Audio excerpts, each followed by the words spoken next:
Welcome back to Behind the Listing with Corey and Scooter Real Estate. I'm Jaiden Howard. And I'm Scooter Gillis. And today we're going to be talking about what a rent back is. Let me tell y'all something. It's not easy being a real estate when you do your own videos and stuff like that, because this is probably like the 8th take. We're going to know what rent backs is. We know what rent backs are, and soon you will too. Yes, because we've done this probably 8 times. So thank you for tuning in. Let's dive into what a rent back delayed possession actually is. Let's do it. Jay, so the definition, which is actually called a lease back, allows the seller to stay in the home after closing, renting it from the buyer for a set period. So these are very heavy negotiation tactics. So this is this can really benefit the seller. I think it benefits the seller more in these scenarios, but it can benefit both buyer and seller. By way of buyer, it can strengthen their offer. And the seller, it can allow them time to move and such like that. Yeah. So let's talk about when some of these scenarios come up. Let's do it. What you got? A seller would tend to use these when they're waiting on the next purchase of their home to maybe close, maybe to even find a home, to get situated to move out of state, to a new job possibly. So there's a lot of different reasons why a seller would want to use a rent back. And also, market conditions may favor the seller, which has pretty much been the common theme of our market is it's been a seller's market. Pretty healthy, negotiable market right now. We're not seeing as many rent back situations as we did in 2020, but we are seeing them still, and it does benefit both parties in a decent way, but mostly for the seller. But in a seller's market, buyers may agree to rent back terms to make their offer more attractive. I would agree with that statement wholeheartedly. When you go to a seller and you say, hey, we're not going to give you full ask price for your home or your property, but we're going to knock about $15,000 off of that, but you can stay for free up to the next 60 days. It'll give you time to do whatever it is you need to do. That's attractive. That's attractive. Totally. How would we structure a rent back agreement? I'm just reading off the screen, so feel free to just. That's pretty much open-ended question right there. Because when it asks that, you go to your agent and you're like, hey, how are we going to do this? How are we going to structure this into our offer? Well, here in Idaho, we have the RE50, which is a actual delayed possession rent back agreement. It is a 2-page rental agreement, because what it is the seller becomes the tenant, the buyer becomes the landlord, and in that it becomes a straight up rental contract, a lease contract. Security deposits can be given and held, usually through escrow or the title company, which is a third party, which we've done that before, where the title company has held the security deposit until the seller has vacated the property totally, and then the security deposit is then returned to the seller, and then the monthly rents are given sometimes, depending on the duration of stay. An important thing to note here is that sometimes when you are getting financing, if you're using a lender or financing to purchase the home, some lending situations will not allow you to go over a certain amount of time rent back, which is, I don't know why. That's what they say. So get with your lender about that before you actually get with your agent, and then y'all have a good conversation with your lender to find out what that looks like for you. But I do know that they will allow probably up to 60 days, depending on your lender restrictions. You can always ask for fair market value on your rent, which is somewhere in the vicinity of $1.40 a square foot. So you can get that, or you can allow them to stay for free, which strengthens your purchase price. Utilities and maintenance. That's the one we always get asked about. So who takes care of the light bill and this and that? Figure it out in your We rental agreement. Yeah, right. We just did a video the other yesterday about negotiations. Mm-hmm. It's negotiable. Mm-hmm. So figure it out, and just usually it'll be the seller who just keeps everything in their name. And in Idaho, specifically North Idaho, because I don't reside in South Idaho, but the electric company, usually the water, whoever the water service or whatever, they will not shut you off during a transition period. They don't come in and lock it, and then the buyer has to come in and open it. And they come in and they allow you a grace period and say, hey, I'd noticed your home was sold. Can you give us the new owner's information? We actually went into a week after closing, and the electric company reached out to us because our client hadn't moved in yet. And they were like, hey, we noticed that this has changed hands, and we don't want to shut anybody off of power. Mm-hmm. North Idaho, baby. So nice. Everybody's cool. But yeah, so that you can easily work that out. Yeah. What are some risks?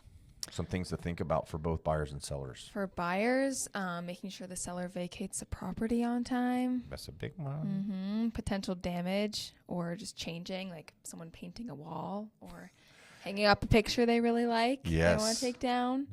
And then lender limitations. We kind of already talked about that. Yes. Of what your lender will allow if you're doing financing. Let's hit that potential damage. Okay. Because damage could be a hole in a wall. Mm-hmm. Damage could be paint. Mm-hmm. Because when you bought the home, say you are buying the home and you're allowing me, I'm a seller, and I get to rent it back from you, and I'm like, you know what?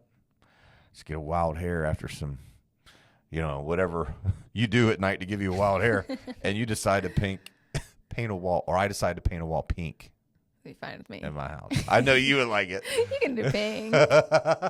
But if the house isn't the exact same as when I purchased it, and if it's an issue. Yeah, and it needs to be stated in that rental agreement that everything will remain the same as when I purchased it at closing. Mm-hmm. When I did my walkthrough before closing, everything will remain the same.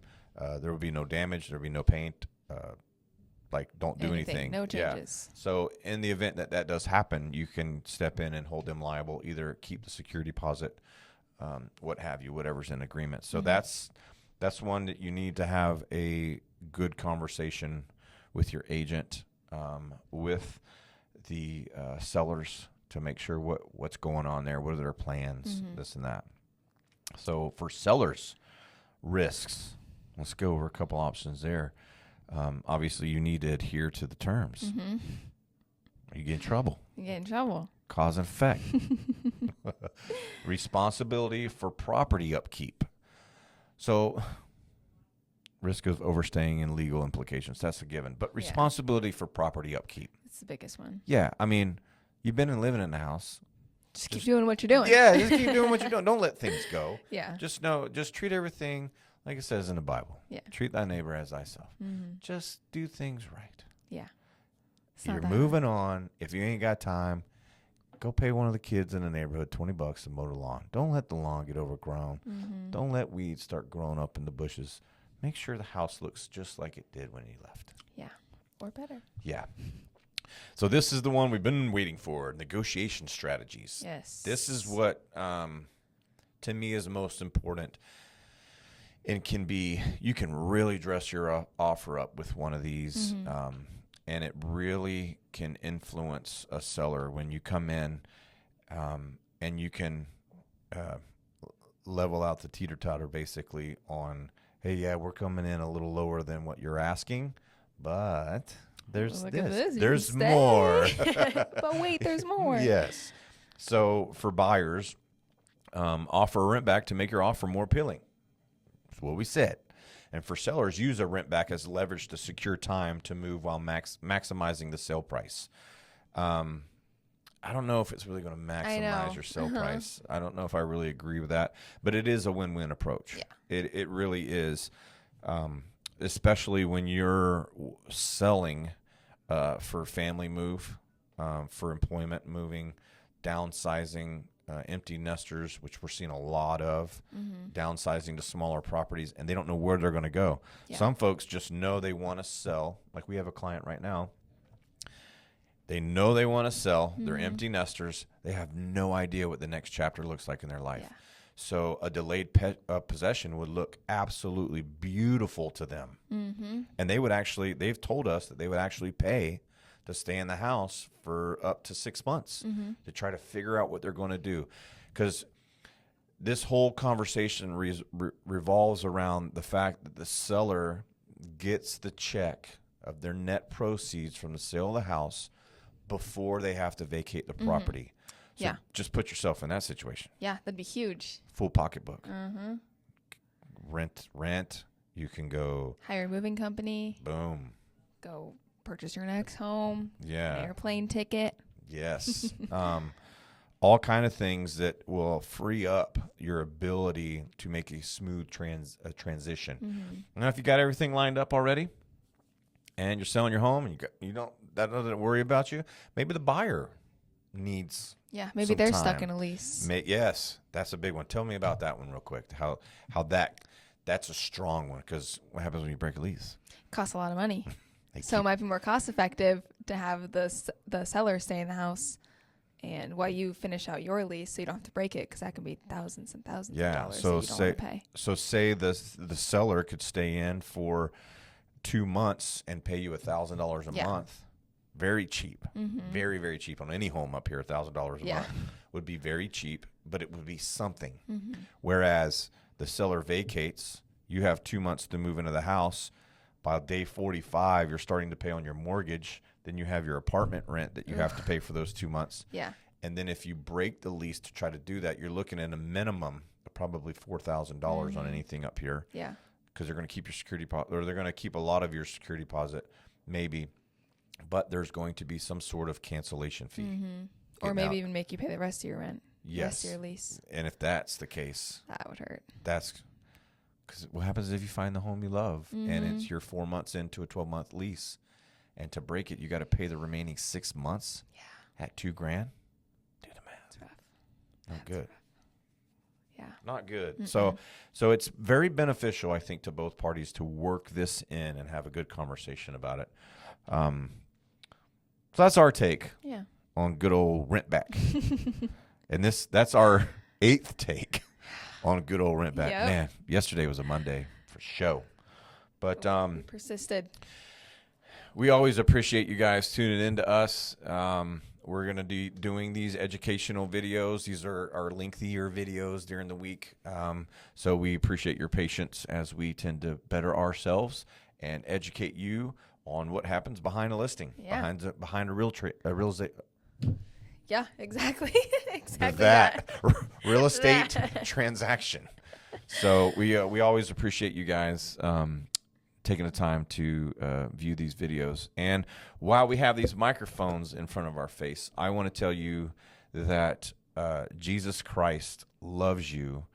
The foundation of our business is built on our faith.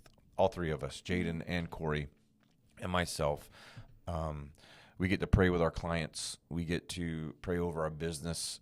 It is the only reason that we even exist is because of the Lord. And I want you to know that Jesus Christ loves you so much that he came and lived a sinless life on this planet as an example and as a perfect sacrifice.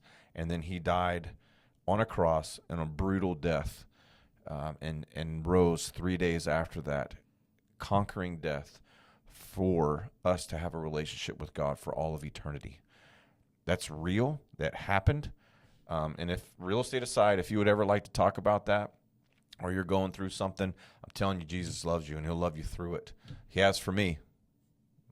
I haven't been great my whole life, but he does love you, and you always have a seat next to me at my church and with my family, and I know Jaiden feels that way, and Corey feels that way too. So we love you. God loves you, and we hope to see you on the next one. Yeah, find us on our social media at Corey and Scooter Real Estate and our YouTube channel at Corey and Scooter.